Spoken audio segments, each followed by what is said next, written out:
Master ఈకే వ్రాసిన ఫ్రీడామైడ్ గ్రంథంలో 6th chapter వివరంగా చెప్పుకుంటూ ఉన్నాము.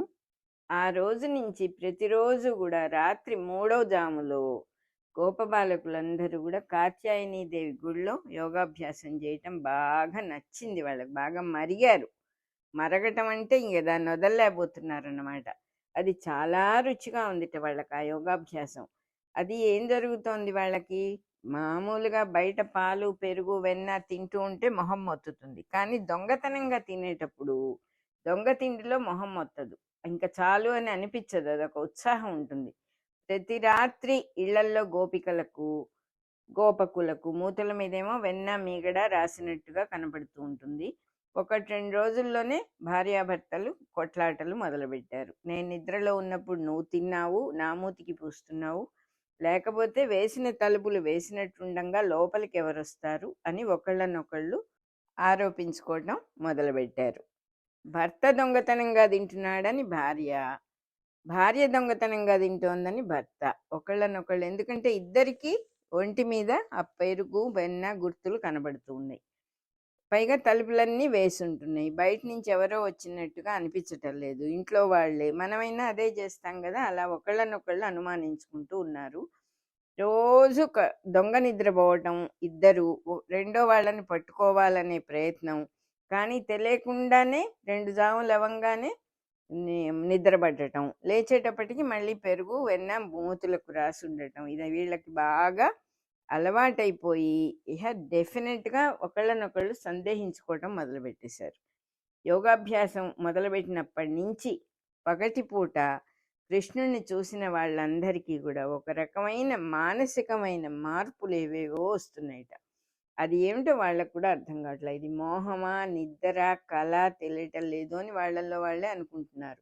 దోవలో వెళ్తూ ఉన్న కృష్ణుణ్ణి చూస్తూనే ఉన్నారు, కానీ చూస్తూ చూస్తూ ఫ్రీజ్ అయిపోతున్నారు, నిశ్చేష్టులగుతున్నారు అన్నారు. నిశ్చేష్టులు అంటే కదలకుండా అయిపోతున్నారు, శిల్పాల్లాగా ఉన్నట్టుండి. అంతేకాకుండా ఆ క్షణాల్లో ఒక అద్భుతంగా మధురమైన అనుభూతి కలుగుతోందిట. అది దాంట్లో నుంచి బయటకు వచ్చిన తర్వాత తెలుస్తుందిట. అందులో ఉన్నంతసేపు అది ఏం జరుగుతోందో తెలియటం లేదు. ఆ అనుభూతి పోయిన తర్వాత అబ్బా ఎంత మధురమైన అనుభూతి అని తెలుస్తోందిట. ఒక్కొక్కప్పుడు గోపకాంతలు కూడా ఒళ్ళు తెలియకుండా ఇళ్లలోంచి బయటికి వచ్చేసి ఆ కృష్ణుడు వెనకాల పడిపోయి వాడిని 4 ఏళ్ల పిల్లాడిని ఎత్తుకొని ముద్దు పెట్టుకొని సిగ్గుపడుతూ మెలికలు తిరుగుతూ ఇంటికి వస్తారట. సిగ్గెందుకు కలుగుతోందో వాళ్ళకే తెలియటం లేదుట.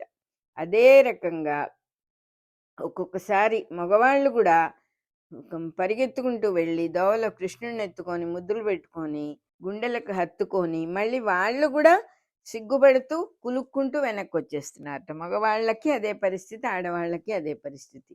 మగవాళ్ళు వీళ్ళని ఆడవాళ్ళని చూసి ఏంటి నేను అనుకున్నావా కృష్ణుడిని చూసి అని ఎగతాళి చేస్తున్నారట. భార్యలు కూడా భర్తల్ని చూసి ఏమండి నేను అనుకున్నారా అని వాళ్ళు అడుగుతున్నారట. ఇదంతా ఒక రకంగా అయిపోయింది. ఇది మొత్తం అందరికీ ఇలాగే ఉంది, ఒకళ్ళకి కాదు, ఇద్దరికి కాదు, ఏదో ఒకళ్ళకైతే పొరపాటు అనుకోవచ్చు. ఏం జరుగుతోంది అనేది తెలియటం లేదు వాళ్ళెవరికి కూడా. గోవులు కూడా శ్రీకృష్ణుని చూసినాయి అంటే కళ్ళు కదిలించకుండా అలాగే ముట్టెలు ముందుకు జాచి నిలబడతాయిట. దూడలు, ఆవు దూడలు మాత్రం కృష్ణుడి దగ్గరికి వచ్చి కృష్ణుని రాచుకుంటూ నడుస్తాయిట. అలాగే పైన ఎగురుతూ ఉన్న పిట్టలు కూడా కృష్ణుడిని చూడంగానే కిందకొచ్చి భుజం మేంచి తగులుకుంటూ వెళ్తాయిట. ఒకరోజు సాయంత్రం పూట గోపాంగనలందరూ కూడా, గోపికలందరూ కూడా చెరువుకెళ్ళి స్నానం చేసి బిందెలతో నీళ్లు ముంచుకుంటూ ఉన్నారట. ఒక గోపకాంత స్నానం చేయటానికి చెరువులో మునగంగానే ఉలిక్కిపడి పెద్ద పెద్దగా కేకలు పెట్టిందిట. మిగిలిన వాళ్ళందరూ ఏమైందని అడిగారు. అడిగితే తను అన్నదిట, నేను మునిగినప్పుడు నన్ను ఎవరో గట్టిగా పట్టుకున్నట్టుగా అనిపించింది, అందువల్ల నేను అరిచాను అన్నదిట. అనగానే ఇంకొద్దాం నీకేమన్నా కొవ్వెక్కిందా ఒళ్ళు అట్ట అట్ట అంటున్నావు అంటూనే మళ్ళీ ఆవిడ కూడా అమ్మో అమ్మో అని కేకలు పెట్టిందిట. ఏమిటా అని చూస్తే వెనక నుంచి ఎవరో నన్ను పట్టుకున్నారు అన్నదిట. అనగానే నాకు కొవ్వెక్కితే నీకు దయ్యం పట్టిందిలే అన్నదిట మృణాళిని. అందరూ చెరువు మెట్ల మీద కూర్చొని అన్ని వైపులా చూస్తూ బుగ్గల మీద చేతులు పెట్టుకొని ఏం చేయాలో తెలియకట్టాగే ఆశ్చర్యంతో కూర్చొని ఉన్నారట. ఈ మధ్య ఇట్లాంటిది అందరికీ జరుగుతూనే ఉంది. బాలకృష్ణుడి స్పర్శ నా శరీరంలో ఎక్కడ పడితే అక్కడ తగులుతున్నట్టుగానే ఉన్నది అన్నదిట ఒక ఆవిడ. అనగానే నాకు అలాగే ఉంది అని ఇంకొక ఆవిడ అన్నది. మొత్తానికి అందరికీ అలాగే ఉంది అని అందరూ ఒప్పుకున్నారట. ఒక ఆవిడ అన్నది, నిన్న రాత్రి నాకు ఒక కల వచ్చింది, బాలకృష్ణుడు నా హృదయంలో చిందులు దొక్కుతున్నాడు, కొంతసేపటికి మెళుకు వచ్చింది, ఒళ్ళంతా గగుర్పాటు వచ్చేసింది నాకు అన్నదిట. అనంగానే ఇంకొక ఆమె అంది, "ఈ బాలకృష్ణుడు ఏమన్నా ఇంద్రజాల విద్యలు నేర్చుకున్నాడా, మ్యాజిక్లు నేర్చుకున్నాడా? ఆడా మగ అనే తేడా లేకుండా అందరికీ ఇలాంటి అనుభవాలు కలుగుతున్నాయి. ఈ మధ్య అతడు మిగిలిన వాళ్ళందరితో కలిసి యోగాభ్యాసం మొదలుపెట్టిన తర్వాత యోగాభ్యాసం ధర్మమా అని అందరికీ శరీరాలకి వెర్రెత్తుతోంది" అన్నది ఒక ఆవిడ. ఏం యోగమో ఏం లోకమో, యోగాభ్యాసంలో ఆడవాళ్ల స్మరణ కూడా ఉండరాదంటారు, ఇదేదో మాయ యోగంలాగా ఉంది అన్నది పద్మిని.